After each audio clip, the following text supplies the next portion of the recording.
college football has changed. And it's about to change a little bit more with that 12-team playoff. But all you got to do is go back and look at, since the creation of the college football playoff, that the sport has changed and changed fundamentally. I'm going to tell you how and why. Dean Legge from Dog Post, making you a smarter Georgia fan. The average points scored by the teams winning college football playoff games, any game in college football playoff, semifinals or the finals, is 40.1 points a game. There's only been 3 times where teams have not scored over 30 points and won the, 4 times where the teams have not scored 30 points and won a game. Twice that was Alabama. So it's very obvious that college football has changed in terms of you've got to score. And the 1980s and really the 1990s are long gone. In the 2000s, this is about scoring and scoring as fast and as quick as possible. That's what's going to have to change at Georgia. Even at the clip that they were at last year with JT Daniels, they were not scoring enough compared to how typical teams that win the national championship score. Georgia is going to have to score at least 519 points in 2021, okay? If they don't do that, they are going to be the lowest scoring team to have ever won a national championship. And frankly, if they don't do that, they're probably not going to win it. 519 points. If you are Georgia and you know that you've got to score, and it's becoming obvious that you've got to score, Kirby Smart seeing that probably around 2016, if not certainly 2017, the way that he was building Georgia at the time, he knew it wasn't going to work. The problem is, you can't change things real quick. It takes a few years. So I think he thought that the 20 season would be the first year that they were really, truly explosive on offense. But everything that could have gone wrong went wrong. I do want to read off a few things. Just because you're really good at offense doesn't mean that you can't be really good at defense. For instance, the Florida State team in 2013 had the number 1 offense and defense in the country. Those guys were scoring almost 50 points a game. But, lately and since that time, you look at Alabama last year, record pace for Alabama. LSU last year, record pace for LSU. The year before that was Clemson. That was a record pace for Clemson. So what we're seeing is that instead of winning by 4 touchdowns because your defense is not allowing the other team to score and they're only scoring 10 points a game, now teams like Alabama are allowing 20 points a game or 3 touchdowns, but they're scoring 40-plus points a game. They're scoring about 48, 49 points a game. The last 3 national champions, their average for the season, the scoring has gone up every single year. The other thing that's so important here is that not only do you have to be good, you apparently have to be historically good this time of college football's history because, I feel like there are about 5 teams that are taking all of the kids. Now, let me walk you through this real quick. We all know that Georgia, Alabama, and Ohio State have really fought it out lately for the number 1 spot in recruiting rankings.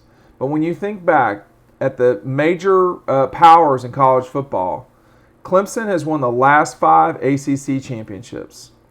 Ohio State has won the last 5 ACC championships. I think it's 5. I want to make sure I'm right about that. I think it might be 4. Okay. 6 schools have combined to win 24 conference titles in the last 4 years. And those teams are Alabama, Georgia, Ohio State, Clemson, LSU, and Oklahoma.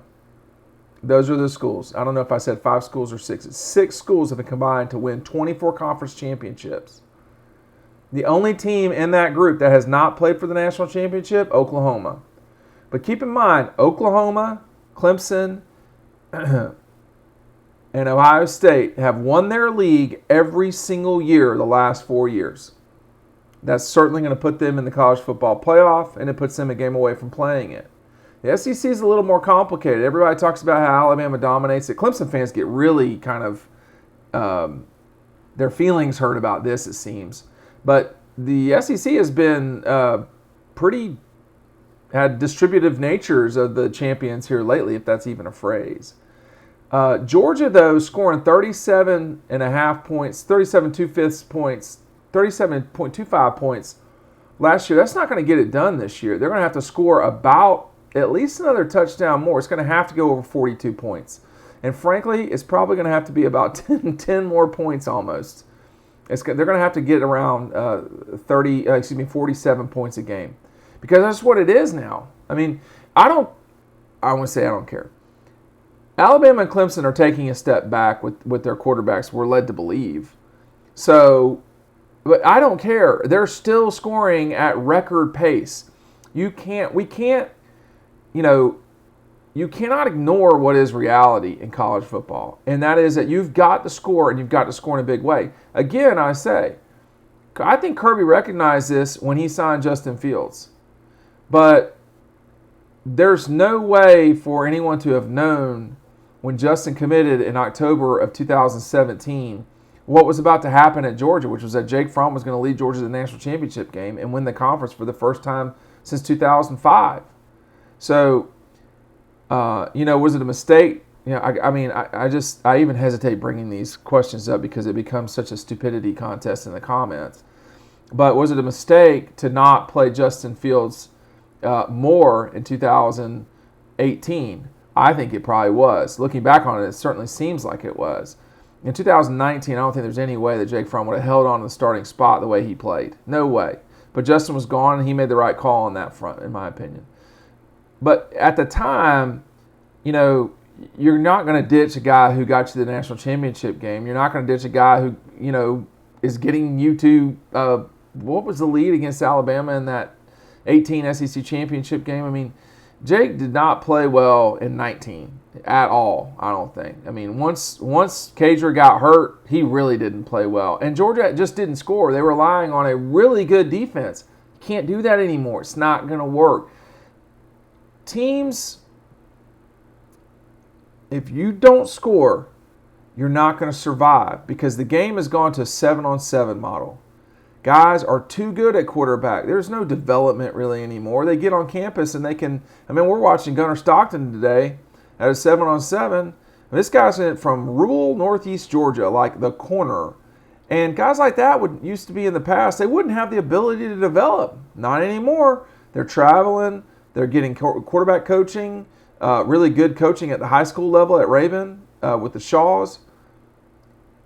And that's what everybody's getting. I mean, guys are coming in. You've got 3 players from California who are at top 5 schools in the South at Clemson, Georgia, and Alabama. I mean, guys aren't staying where it's become such an offensive thing. And the fact of the matter is, if JT and company don't score, and don't score at record pace, and you'll see quick, like if they're not scoring 35 plus on Clemson, I mean, to me, that's we're going to have to see how the game goes. But whether they win or lose, if they don't score 35, you got to say, well, is this offense going to be good enough? I know the people in butts are going to be laughing and being like, hey, but look, they got to score. And Clemson's defense ain't what it used to be, period. And the reason Clemson won it was not their defense. Now, their defense got them over the top, but it was the offense scoring points. Go back and look at the games. It was the offense, for sure. That their defense got better in terms of margin because their defense was pretty bad at times during the early part of Dabo. That made up the margin, but it was really the acceleration of the offense and 2 generational quarterbacks that played for Dabo at Clemson. Now we're going to see if JT Daniels can get the job done at Georgia. If he's going to, he's going to have to score more points. It's just all there is to it. It's a new world of college football. You know it, and I do too. Let's talk about it more on Dog Post, DAWGPOST.com. See you over on the website.